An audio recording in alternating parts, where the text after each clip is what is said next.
Hello, I'm Janelle Tyler, and I am the owner and artisan at Gypsy Road Glass, Silver and Stone here in Halifax, Nova Scotia. Making glass pens is definitely one of my favorite things to do.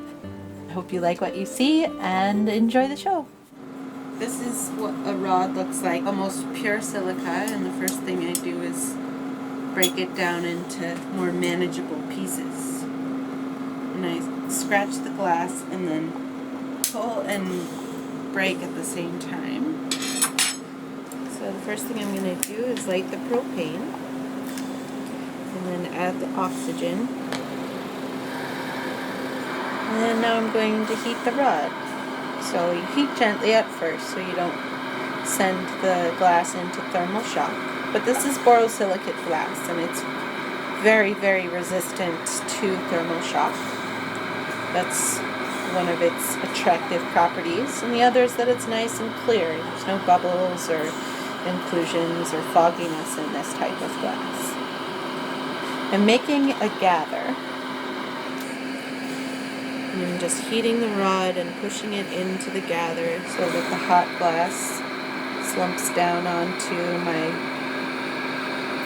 cooler glass that I'm heating, and I'm going to do the same thing on the other side.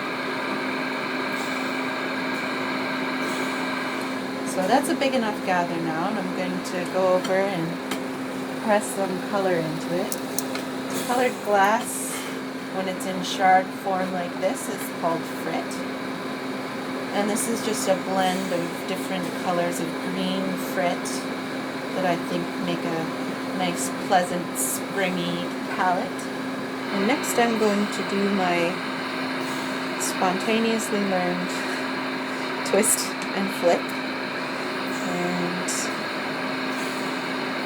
so stretch it out and flip it and twist it. By rolling it on my graphite marker, I smooth out the edges, and now that colored glass is inside the clear glass. And it's already in a spiral shape, but I'm actually going to straighten that out a little bit so that when I add a second color, they swirl together almost like a piece of DNA. It'll form a nice double helix kind of a pattern. So there's the white Frit, one layer of it. I'm going to add another layer. Now I'm heating the whole piece, getting ready to do the second twist and flip, flip and twist. And there we go. So now all of the color is inside, and I just marvered it on the graphite, which is a heat sink so the glass won't stick to it. And I'm going to just keep rotating the glass and keep heating it till I start to see the look that I'm after for my glass pen handle. I'm drawing out what will be the end of the pen handle. Now I'm heating what will be more towards the center of the handle, and just about done with the handle, the colored part of the handle.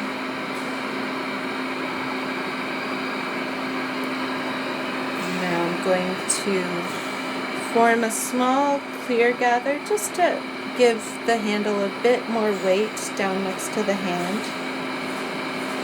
And now I'm going to melt a gather that I'll turn into a triangular grip, which is my preferred design for a pen that's intended for writing long letters or journaling or just doing something where you're holding the pen for a long period of time. It keeps the hand from cramping. It gives you a more secure grip. So I'm pressing that into a triangular shape on the graphite. And now I'm melting it enough just to stretch it out and get it to be a nice shape that'll fit inside of the little ink bottles that I use. Just going to detach the tip of the pen from this puntee. And I am really pleased with how the white sort of spirals upwards there. my diamond shears and hold the pen with those while I rotate the pen to detach the handle from the rod.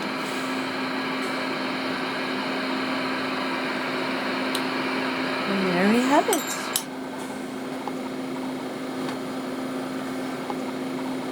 So first I'm going to light the propane, and this is a much smaller torch than the other, so it's better for precision work. And I'm just going to add the tip to the handle that I've already made. It's important to be as precise as possible. And what I'm going for is a little writing nubbin to help keep your fingers away from the ink. But I don't want it to be so big that your hand is really far removed from the tip itself.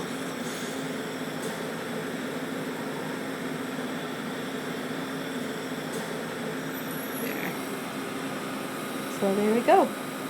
It's got the tip on it, and I'm going to turn off the torch and then put on my welder's gloves so that I can reach into the hot kiln. And what it does is it heat treats the glass so that it is shatter resistant. Okay, so now that the glass pen has come out of the kiln and is properly kiln annealed, it's time to finish the tip. So I'm going to just dip the tip into water and use these wet dry sandpapers to polish the tip. And also, it's at this point that I like to make sure that the pens work exactly the way I want them to, because the function of these is very important to me. And this is waterproof black ink, and writing "Hello World." Little heart. And one of the really great things about these pens is how long you can write with just one dip.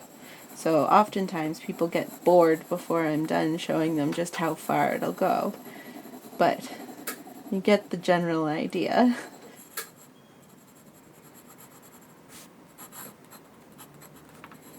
You can also use other mediums. I've got some drawing gum, which is also called liquid frisket, which is basically just a really thin liquid latex. And again, I'm just going to write "Hello World" and draw a little heart and color it in. And then I can just rinse it off in the water, and it comes right off just like it was paint or ink. You just use your finger and rub it away, and it leaves just the bare paper underneath. It comes off like little bits of eraser.